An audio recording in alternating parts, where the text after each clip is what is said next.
Welcome to Washington Today on C-SPAN Radio for Monday, December 16, 2024. President-elect Donald Trump announces that SoftBank Group will invest $100 billion in U.S. job-creating projects over the next 4 years. President-elect Trump holds his first full-scale news conference since the election, getting questions on a variety of issues, foreign and domestic.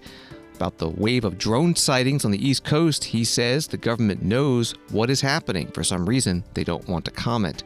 And on his Health and Human Services Secretary, Robert F. Kennedy Jr.'s position on vaccines, he said, "I think he's going to be much less radical than you would think."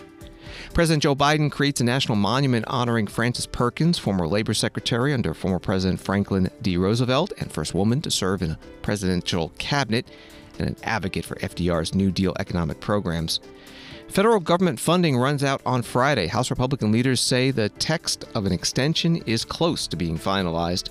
The Senate expected to pass the National Defense Authorization Act by midweek and send it to President Biden to be signed into law. Sacrifice of U.S. service members recognized today at the World War II Memorial in Washington on this 80th anniversary of the Battle of the Bulge.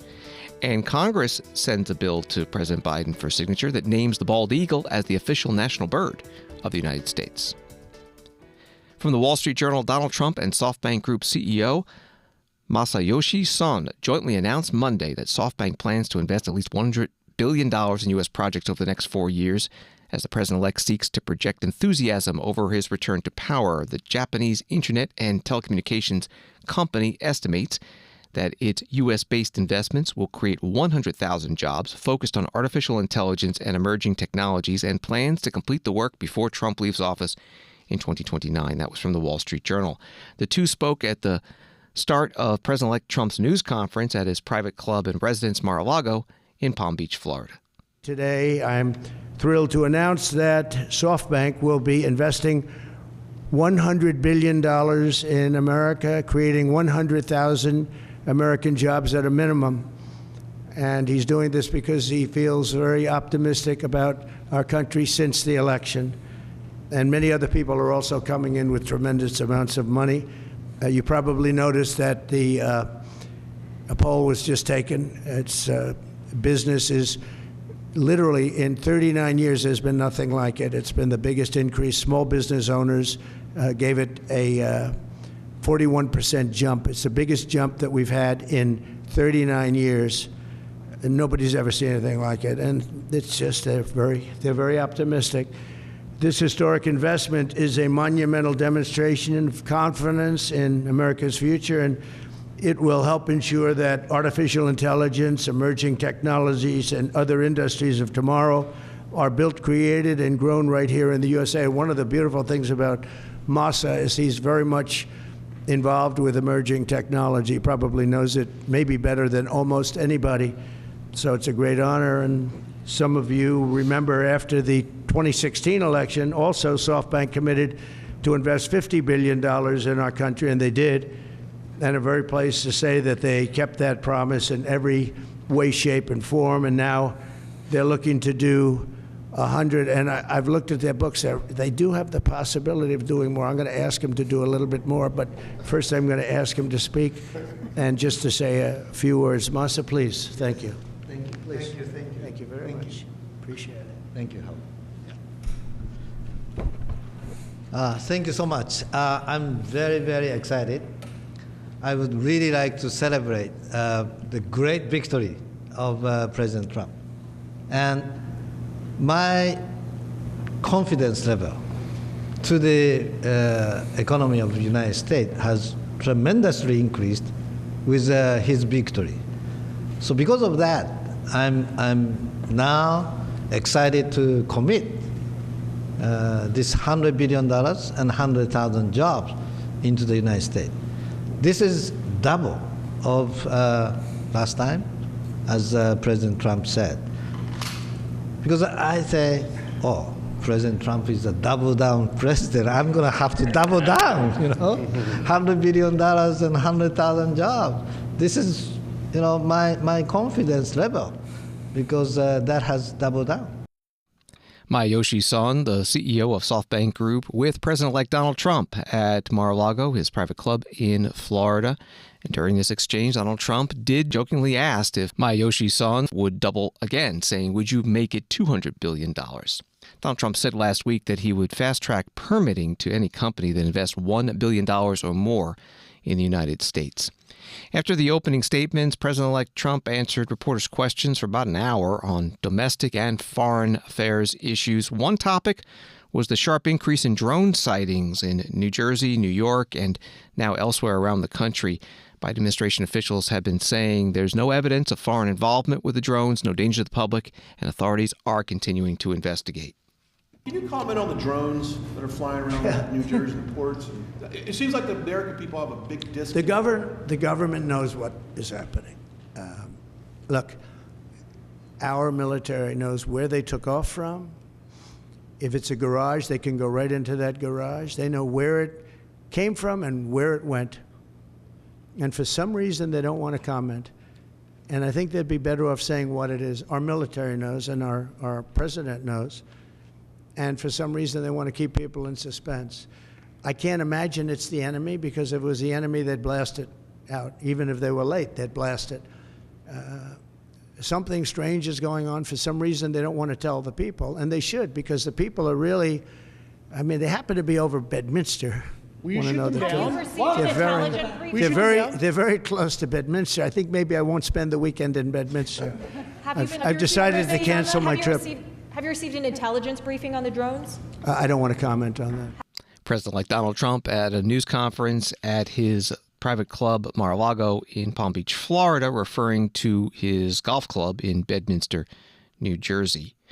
The Homeland Security Secretary Alejandro Mayorkas said on ABC's This Week on Sunday, "There's no question that people are seeing drones, and I want to assure the American public that we in the federal government have deployed additional resources, personnel, technology to assist the New Jersey State Police in addressing the drone sightings."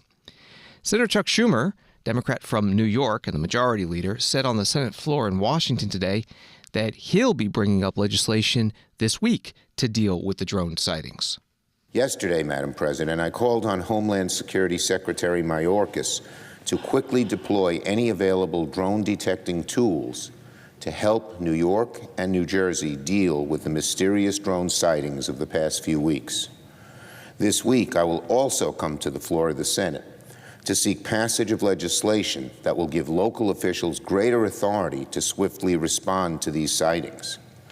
The reports of the past few weeks have ignited immense anxiety and confusion for millions of people across the Northeast.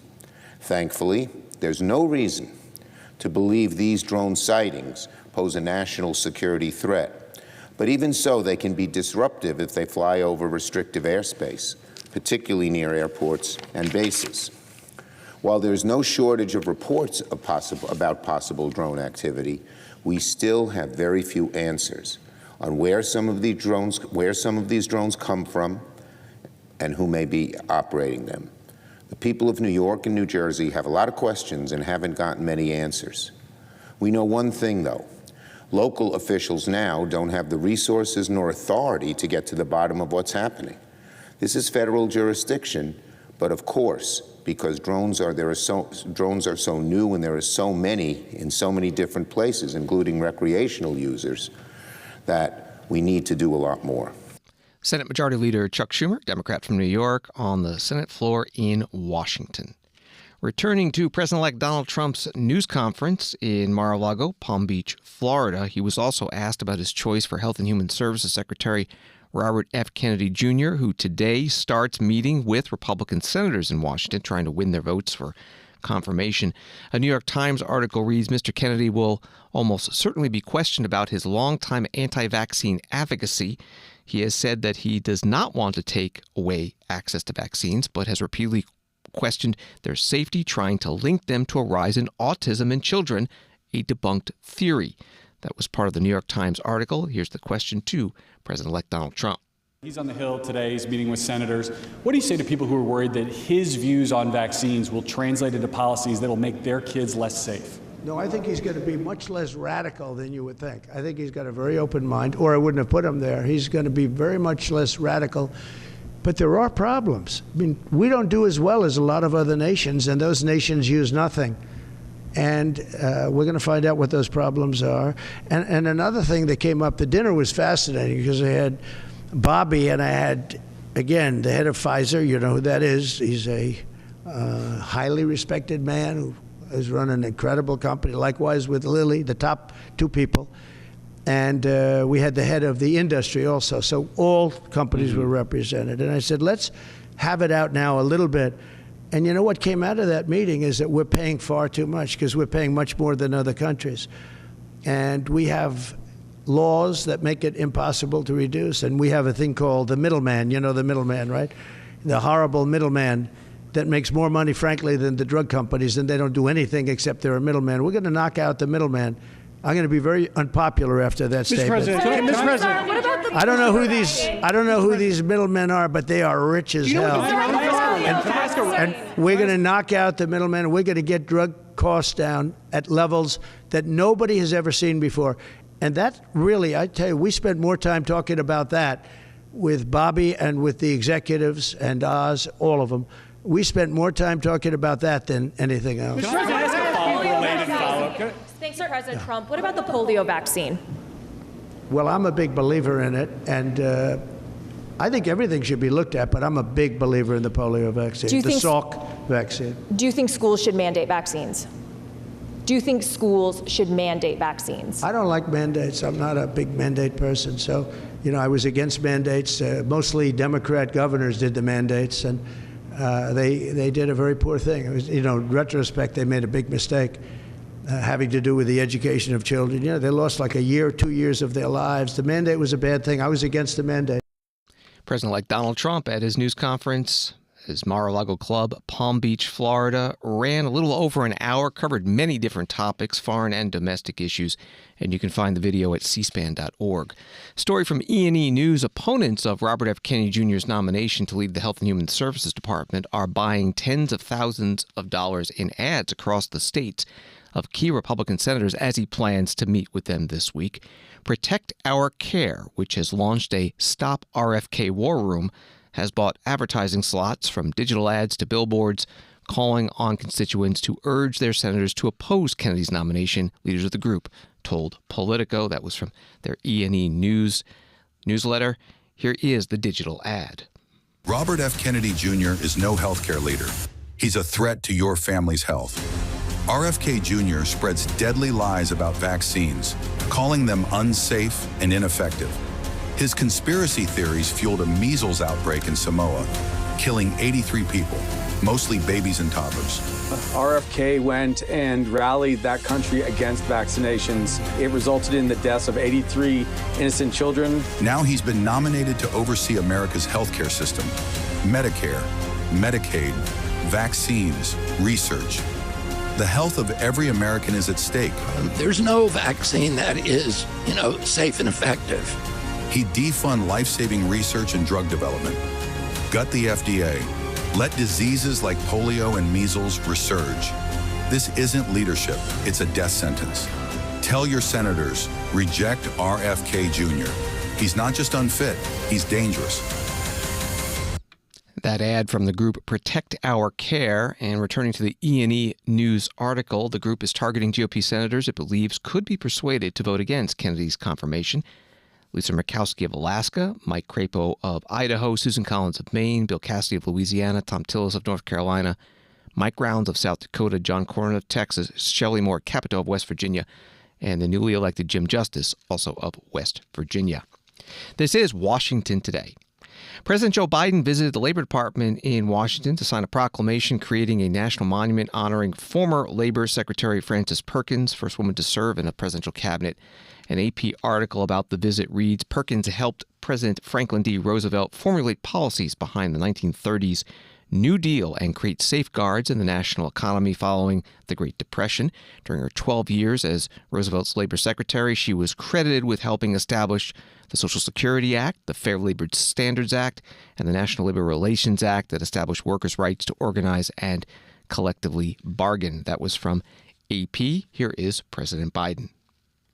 Frances Perkins once said, "The people are what matter to government. And the government should aim to give people, all people, under its jurisdiction, the best possible life. The best possible life. For my dad, it was a simple proposition. Everybody deserves a shot. No guarantee, but a shot. Everybody deserves a shot. All of you have helped upheld that vision, putting people first, no matter who they are. Another important legacy of our administration, making sure we learn from history, lift up stories that often have gone untold. Earlier this year, during Women's History Month, I signed the first ever executive order on recognizing and honoring women's history to increase representation of women in historic sites all across America. Today, I'm proud to stand here in the Frances Perkins building, headquarters of the Labor Department, to designate Frances Perkins Homestead in Newcastle, Maine, a national monument.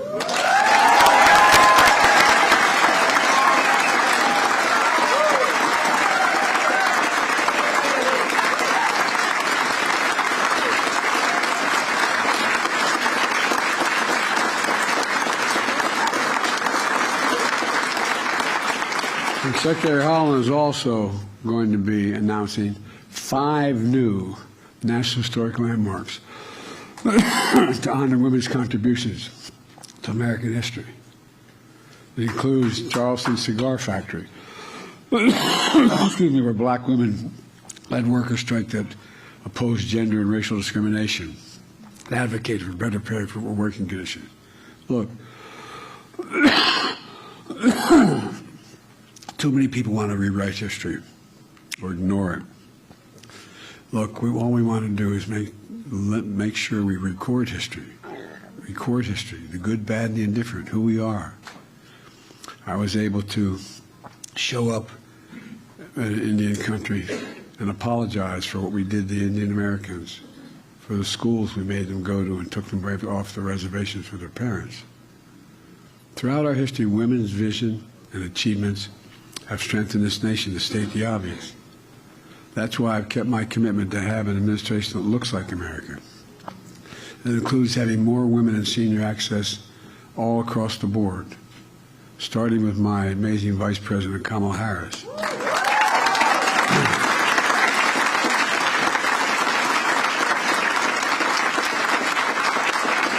It's about time we honor them in building an American Women's Museum and History Museum on the Mall.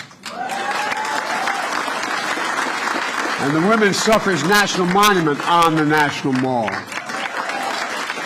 And by the way, it's time for Congress to move and authorizing that legislation moving it forward. They should do it now before this Congress ends.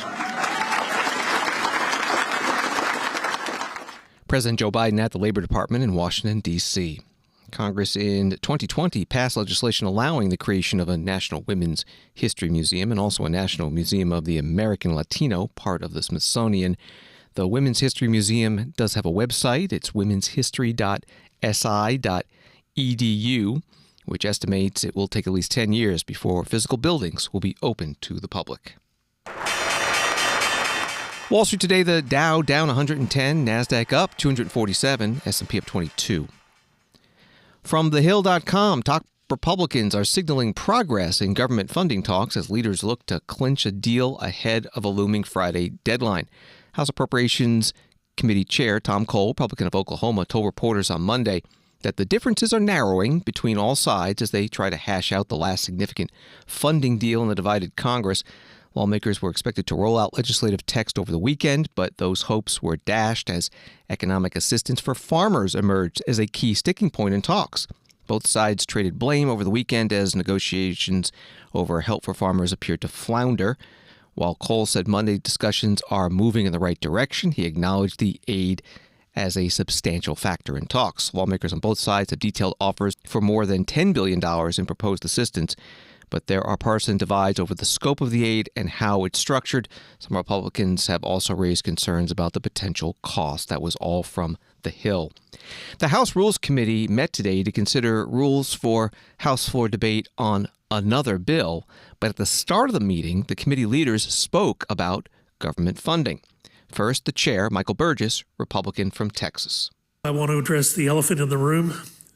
Obviously, with the federal government funding expiring at the end of this week, we are all anticipating an agreement on government funding. I think that everyone in this room, and I know the Speaker and the Appropriations Committee members, had hoped we'd be considering such an agreement today, but discussions remain ongoing. As soon as we receive word on an agreement and how to execute its passage, Ranking Member McGovern and members of the committee, you will be the first to know.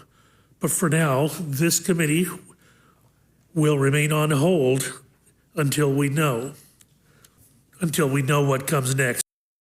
Congressman Michael Burgess, Republican from Texas, the chair of the Rules Committee at today's meeting. Again, the meeting was to consider the rules for debate on a completely different bill, but they did discuss the government funding situation.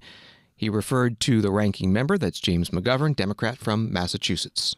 I had hoped that we would have passed a CR by now to avoid a government shutdown, but we haven't. Speaker Johnson vowed to pass all 12 appropriation bills separately without resorting to continuing resolutions. He even promised that he wouldn't send us home until after we got all of our appropriations work done. And then what did he do? He sent us home for 6 weeks, which is why we are here again, scrambling to pass a funding bill 4 days before money runs out. We didn't have to be in this position. All Republicans had to do was work with the Senate and work with the White House on a bipartisan plan. Instead, they wasted time talking about culture wars and washing machines. And so we are left with another broken promise, and we're kicking the can down the road because Republicans choose dysfunction over compromise every single time.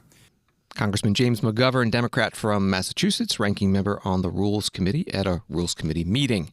C-SPAN spoke this morning with Reese Gorman, politics reporter with notice about why the CR final text was not released as expected over the weekend. The government's not going to shut down. They're going to come to some agreement. But right now, it's just kind of negotiations still ongoing. The plan was originally for Johnson and leadership to release the text of the continuing resolution yesterday. It was supposed to be sometime in the early afternoon, early evening, around there. And then they didn't release it. And the reason why is because there's still some fighting going on. So Republicans really want aid to farmers into the bill.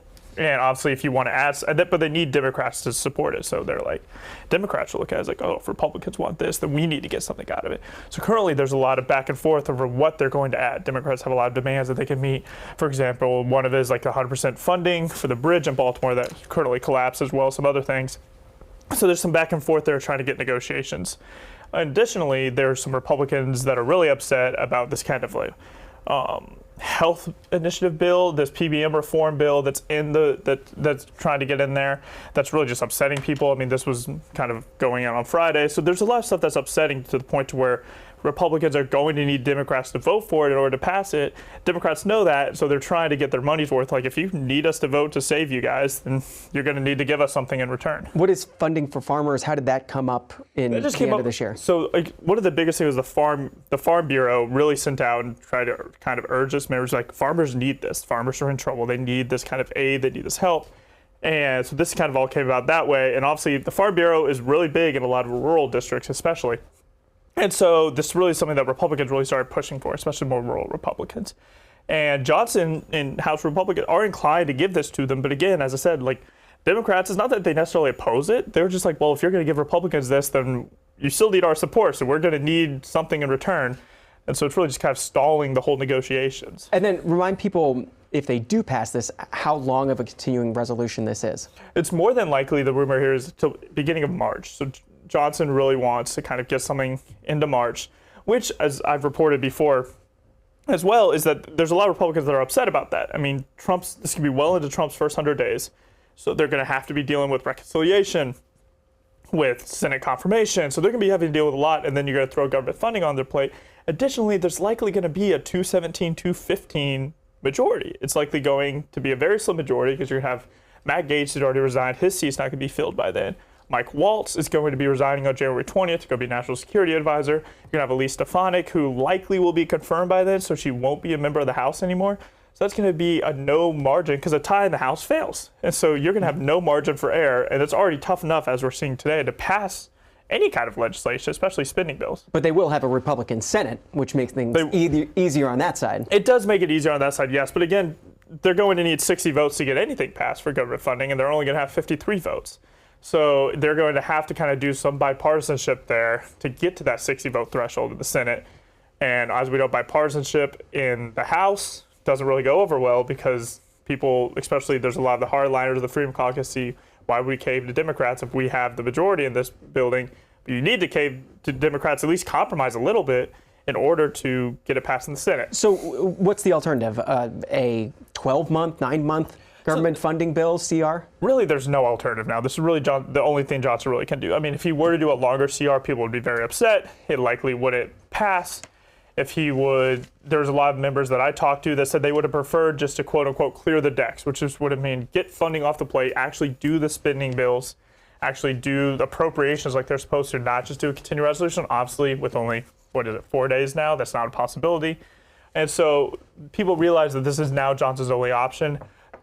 I talked to Steve Womack in my story, who's just upset. He said there's a lack of leadership. They don't have leadership right now because what's happening is instead of actually doing the appropriations process, they just keep kicking the can down the road. So he's even like, look, I hate this fact that we're having to do another CR. I'm going to vote for it, but I'd much rather us just do the job we were sent here to do and fund the government.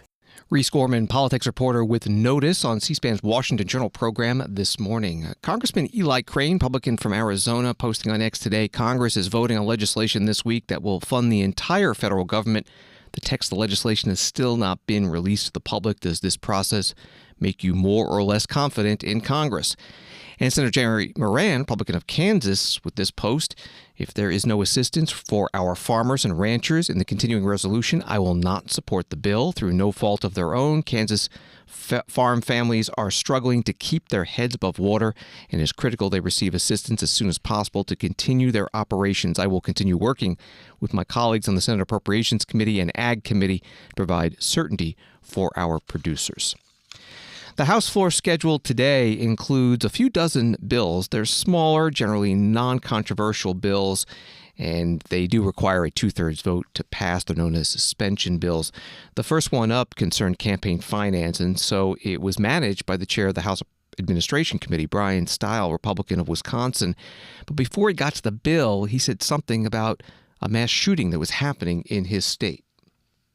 Before I begin, I'd like to share my heartfelt condolences to the victims of the tragic events that took place at Abundant Life Christian School in Madison, Wisconsin this morning.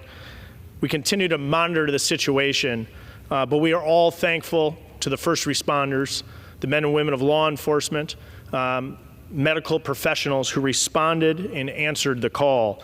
And we keep all of them, the first responders, as well as the victims, in our prayers today. Congressman Brian Stile, Republican from Wisconsin. The manager on the Democratic side for that first bill was Congressman Joseph Morelli of New York, and he also mentioned the mass shooting. I want to also share my thoughts with the folks at Abundant Life Christian School, and certainly to the students, the faculty, the staff, the parents. Keep them very close in our hearts and very much in our prayers. Congressman Morelli on the House floor. The police in Madison, Wisconsin say 2 people were killed, a teacher and a teenager, 6 others injured by the shooter, who was a student and is also dead. Wisconsin School Superintendent Dr. Jill Underly releasing a statement, our hearts are heavy with great sorrow as we mourn the senseless loss of life in yet another school shooting. No community should ever face the pain of losing children, teachers, or friends to violence, especially in our schools. Our schools are meant to be safe places. Washington Today continues in a moment. Are you a nonfiction book lover looking for a new podcast? This holiday season, try listening to one of the many podcasts C-SPAN has to offer. On Q&A, you'll listen to interesting interviews with people and authors writing books on history and subjects that matter. Learn something new on Book Notes Plus through conversations with nonfiction authors and historians. Afterwards brings together best-selling nonfiction authors with influential interviewers for wide-ranging, hour-long conversations. And on About Books, we talk about the business of books with news and interviews about the publishing industry and nonfiction authors. Find all of our podcasts by downloading the free C-SPAN Now app or wherever you get your podcasts.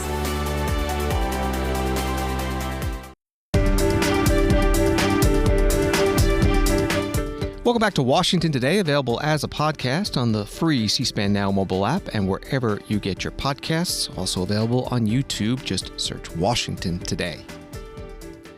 The Senate is on track to vote on the country's massive annual defense spending bill Wednesday, writes The Hill, with signs that it will pass smoothly despite Democratic objections to language involving transgender care for minors and its massive $895.2 billion top line. The National Defense Authorization Act, or NDAA, which easily passed the House last week, is scheduled for a floor debate Wednesday after a vote to invoke cloture planned for late Monday. All signs point to a relatively hiccup-free path ahead, with just days before a deadline to pass an overall government funding measure or contend with a potential government shutdown ahead of Christmas. That was from The Hill. The Senate Majority Leader Chuck Schumer spoke about the NDAA today on the Senate floor. This afternoon, we'll take the first procedural vote on the NDAA package sent to us last week by the House. If cloture is invoked, I hope we can find a path to passing NDAA as soon as tomorrow. This year's NDAA is not a perfect bill, but it nonetheless has some good things that Democrats fought hard for, and that will strengthen military families and boost tech innovation here at home, something very important to me and to you, Madam President. To be sure, the NDAA has some bad provisions Democrats would not have included, and there are other provisions that were left out of NDAA, which we still hope can get done elsewhere. I want to thank Chairman Reid, Member Wicker, and all the members of the Armed Services Committee for their good work on this year's defense bill. Senate Majority Leader Chuck Schumer, Democrat from New York, on the Senate floor. Back to the Hill article. The House and Senate earlier this month unveiled their more than 1,800-page compromise version of the NDAA, which includes measures to boost the U.S. presence in the Indo-Pacific, support pay raises for troops, and fund new ships, aircraft, and help the defense industrial base. But the legislation also includes language staunchly rejected by Democrats, including a provision that restricts coverage of gender-affirming care for transgender children of service members. That was from The Hill. The Senate Minority Leader Mitch McConnell, Republican from Kentucky, also talked about this bill today on the Senate floor. After months of unnecessary delay, the Senate will finally vote on the National Defense Authorization Act. The Armed Services Committee reported this year's NDAA 6 months ago by an overwhelming bipartisan vote. The fact that it has only reached the floor a week before Christmas is really inexcusable. So is the absence of a vote on defense appropriations legislation.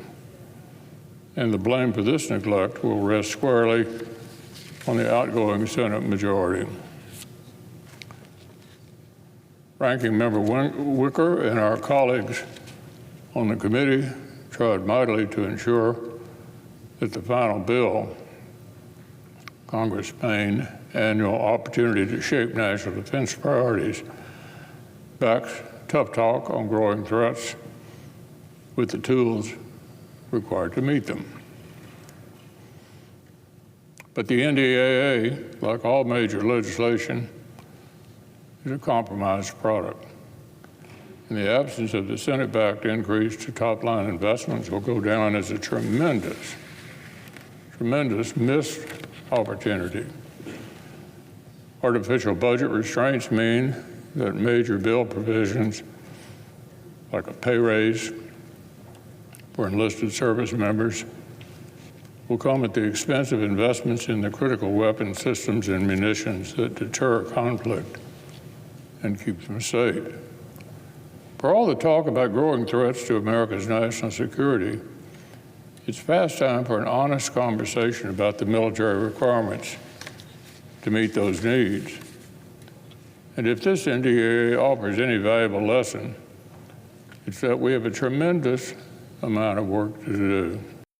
Senator Mitch McConnell, Republican from Kentucky, the minority leader. New York Times article, Syria's former leader Bashar al-Assad said he was evacuated from Syria by Russian forces after a rebel alliance seized the capital, but had wanted to stay and fight, according to a statement that was posted on Monday to social media accounts he used while in office and reported by Russian state news media.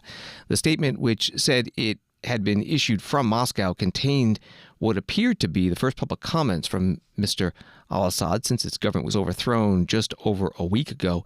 In it, he defended his record during the country's long and brutal civil war, criticized the country's new leadership, and gave details of his flight from Syria. That was from the New York Times.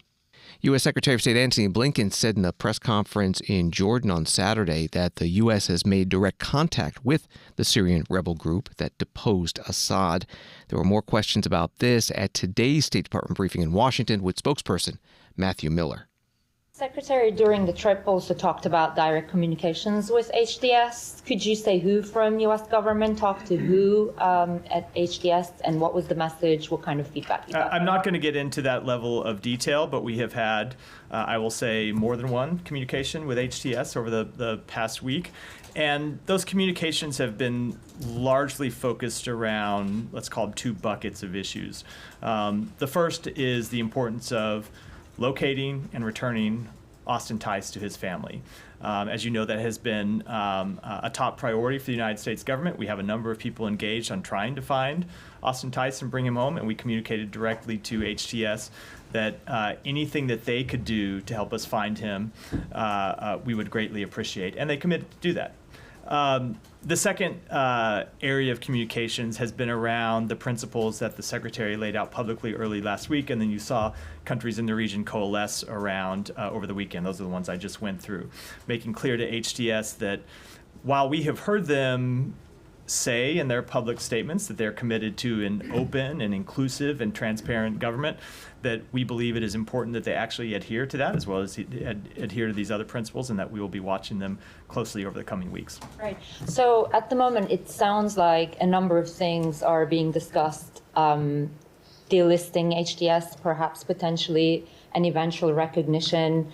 A lot of these things are somewhat on the table, not immediately, but I'm wondering, you did lay out your principles, but what is the first thing that you need to see from HTS for you to take a step with one of these? And delisting specifically because of the sanctions, it's very hard for any investment to come to Syria right now. So a few things. Number one, with respect to all of the potential steps that we could take, delisting HTS, removing some of the other sanctions on Syria, formal recognition, all of those we are going to take based on actions, not by statements. So just as a general guiding principle for all of you who are watching how the U.S. will respond, that's what we're going to base our actions on.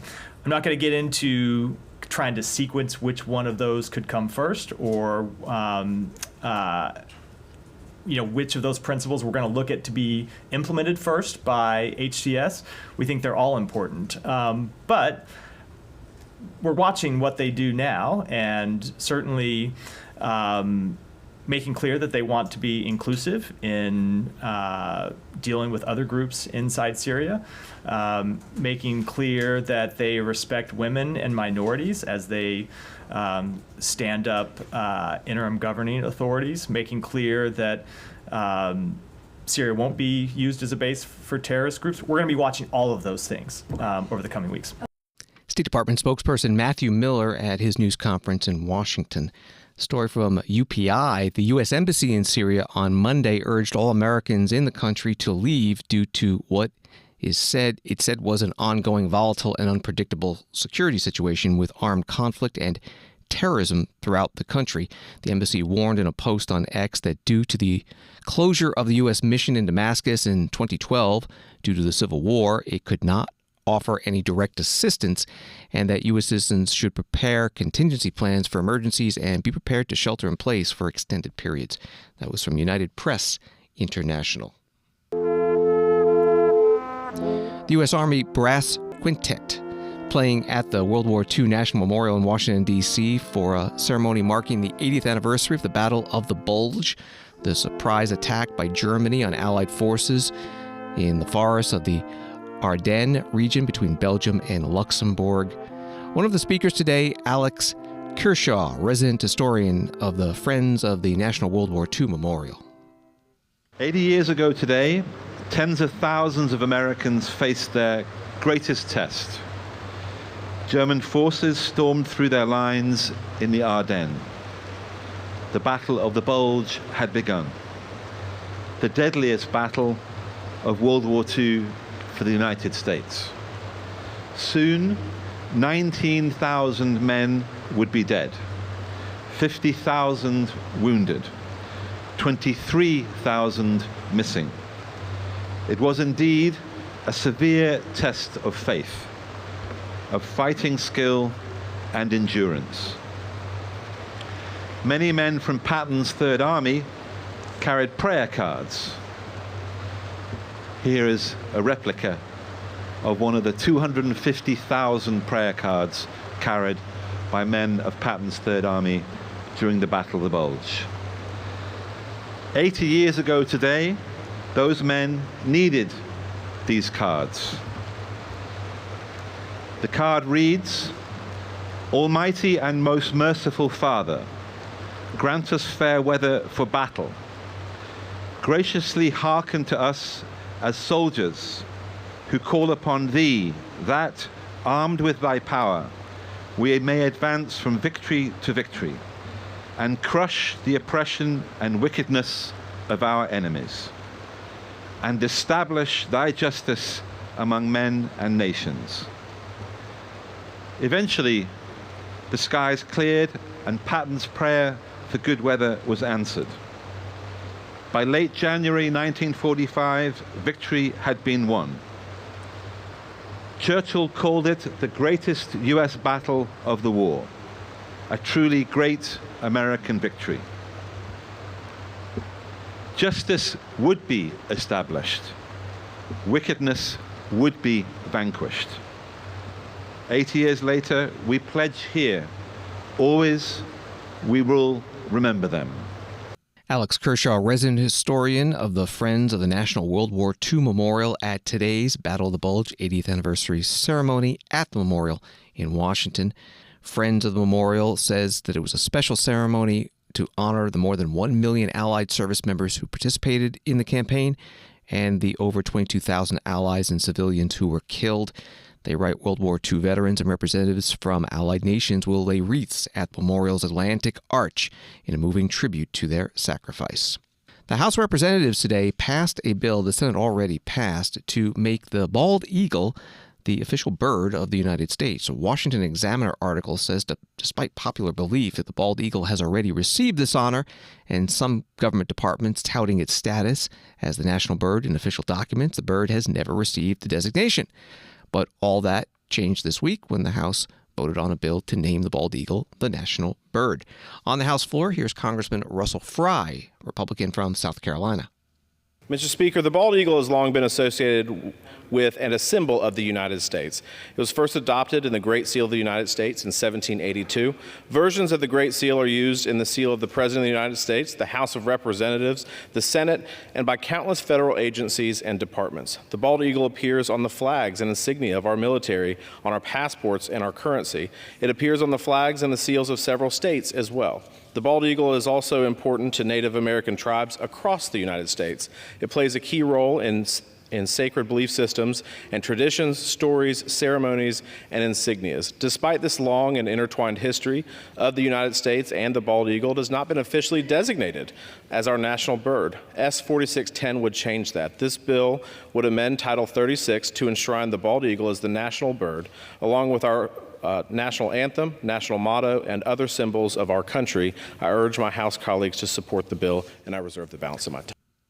Congressman Russell Fry, Republican from South Carolina, today on the House floor. Also supporting the bill, Congresswoman Mary Gay Scanlon, Democrat from Pennsylvania.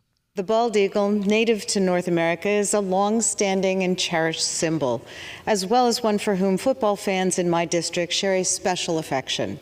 However, it may surprise people to know that the law does not already designate the bald eagle as our national bird. In 1782, the bald eagle was adopted as part of the coat of arms for the Great Seal of the United States. It's been incorporated into the seals of the United States House of Representatives and the U.S. Senate, the President and Vice President of the United States, and various government departments and agencies. It's also deeply embedded into our culture as a symbol of patriotism, reflecting the strength, majesty, and grace of our great nation. However, by the 1960s, this powerful symbol of American freedom was on its way to extinction due to the combined impact of environmental hazards and habitat loss. In the late 1970s, the bald eagle was designated as endangered in many of the lower 48 states. But today, its population has recovered significantly, thanks to targeted conservation measures spearheaded by the federal government and private individuals. These included habitat protection, the banning of certain poisons and pesticides, and captive breeding programs, all of which led the bald eagle being removed from the endangered species list and to its becoming a symbol of how the Endangered Species Act can save wildlife from extinction. The bald eagle population in the lower 48 states has increased from 417 nesting pairs in 1963 to more than 71,400 nesting pairs and 316,700 individual birds today. So in bringing this bill to the floor, we want to applaud the efforts of Senators Amy Klobuchar, Cynthia Lummis, Mark Wayne Miller, and Tina Smith, as well as Representatives Brad Finstad and Angie Craig. I urge the House to pass this legislation to designate the bald eagle as the national bird, or as we say in Philadelphia, go birds, and I reserve the balance of my time. Congresswoman Mary Gay Scanlon, Democrat from Pennsylvania, on the House floor. The House passed this bill by voice vote. The Senate had already passed it. It heads to President Biden to be signed into law. C-SPAN's Capitol Hill producer Craig Kaplan posting a couple of other bills that the House has passed today by voice vote unanimously. One would bar members of Congress from collecting their federal pensions if they are convicted of corruption-related felonies during their time in office. And another one required the architect of the Capitol to create a congressional time capsule to commemorate the 250th anniversary of the United States to be buried on the U.S. Capitol West Lawn on or before July 4th, 2026, and be unsealed July 4th, 2276, on the 500th anniversary of the United States. Associated Press writes that John Spratt, a former longtime Democratic congressman from South Carolina who successfully pushed for a balanced budget deal in the 1990s but was unseated decades later when his district turned Republican, has died. He was 82. Spratt died Saturday night at home, surrounded by family due to complications from Parkinson's disease. His daughter, Catherine Spratt, said in a post on Facebook. Tributes quickly poured in for Spratt, who represented South Carolina's 5th District for nearly 30 years. Former President Bill Clinton hailed Spratt as a skilled and deeply principled lawmaker who was willing to work with anyone to pass legislation to make a difference in people's lives. In a condolence letter to the family, according to Spratt's daughter, President Joe Biden wrote that, guided by his wit, wisdom, decency, and grace, John deeply understood the promise of America, and he fought tirelessly to bring people together to help us live up to that promise. That was from Associated Press. C-SPAN interviewed John Spratt in November 2010, right after he lost his re-election. The Democratic South emerged from the 1890s with the decisions of the Supreme Court that stopped Reconstruction and became the solid South for the next 75 years. It has definitely changed in terms of its makeup back home. People think differently, they act differently, they live differently than years ago when we had the solid Democratic Party, and consequently you're seeing that diversity in the country show up in Congress and in our politics too. I think by and large that has been an improvement over the last 75 to 100 years, namely that we have recognized what is the American purpose, and we've given new meaning to the American purpose. We've overcome slavery and then desegregation. So I think all that's positive, and that's true in the South today, no question about it. And both political parties support the idea and concept of civil rights. I'm interested to hear more about revisiting the American purpose. What are you thinking about there? Well, you just said we've revisited or reinvigorated the American purpose. I think we have. What's that mean to you? It means that we say that everybody has a chance to succeed in America. Everyone has the right and opportunity to pursue education to the fullest extent of their talent or ability. It means that this is a country of opportunity, and opportunity means education for all Americans to the fullest extent that they can appreciate it. And the essentials of life.